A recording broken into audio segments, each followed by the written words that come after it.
Hello and welcome to the dressing room debrief, where Chelsea beat Panathinaikos in the UEFA Conference League group stage 4-1.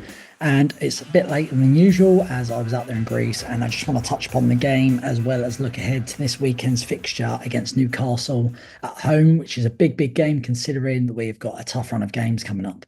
I thought that one thing that really stood out for me, and I know that the Conference League level is not as good as the Premier League, is that, and this goes for the previous games, such as even against Liverpool and the games before that, is that you can see some really nice passages of play and link up and quick passing and movement, which has clearly come from Maresca coming in and working on the training ground, which you couldn't see for the last, well, 2 years since the Clear Lake and Bowley came in. Now we're really starting to form a sort of identity, which is great.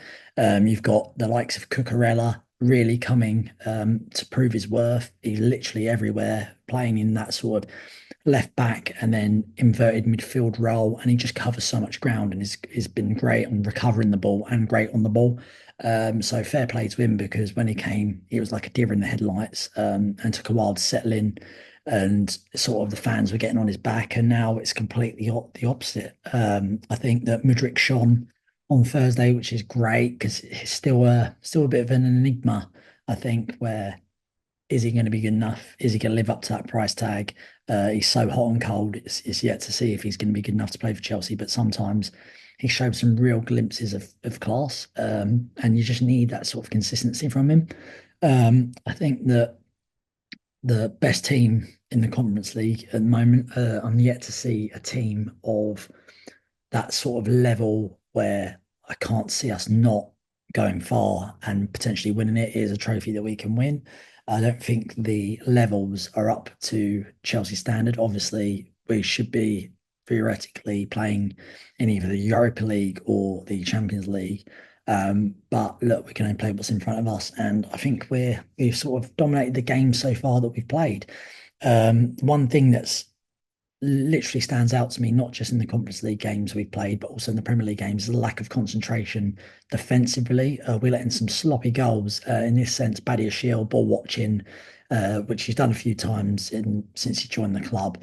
The guy literally runs in behind him. He has no clue that he's there, taps in. But it's not just that. They had a chance literally within the first couple of minutes, the header, which was a good save by Jorgensen, where one of the players, I don't know who it was, I think it might have been Neto, literally got caught ball watching, and the guy ran in behind him, and it was a great save in the end. But we do this and give away chances like that every game, where it's just simply a lack of concentration defensively from the team all over the pitch. So that's one thing that I think the side needs to improve on. I also think that one thing I just wanted to point out was Maresca and the players, to be fair, players like Enzo Fernandez, who at the end of the game grabbed a few of the players who were going down the tunnel to come over and applaud the away support. I think that there's finally a bit of unity that hasn't been felt for a good few years, that's growing between the players, the squad, the management, and the fans. And I think that's really great to see that that's coming back within the club, because it has been really dismal last couple of years where fans were feeling really disconnected. And yeah, it was great to see Carney Chukwuemeka get some minutes again. He's been sort of, cast out for no reason really the season before under Pochettino. I was hoping, apart from the injury, he was going to kick on. He's still young and he's still a great player, and I really want him to try and, find his way back into that squad and get a few more minutes. I know we've got a lot of players in midfield, but I do think that he's one that's for the future that we can utilise. And then, yeah, with Newcastle this weekend, it's going to be a tough game, but we really need, especially because it's at home, we really need the 3 points. We really need to win this, because obviously, having not come away with any points that we deserved against Liverpool, it's put a bit of pressure on us with Manchester United away next week in the league. And then we've got the likes of Tottenham, Arsenal, and some, tough games in November. So we really need 3 points to set us up nicely. We also need to beat Newcastle away in the cup after that and during midweek, because that really is a trophy that we should aim for, to win the League Cup. But yeah, we really need a win on Sunday to just set us up well going into that tough run of fixtures.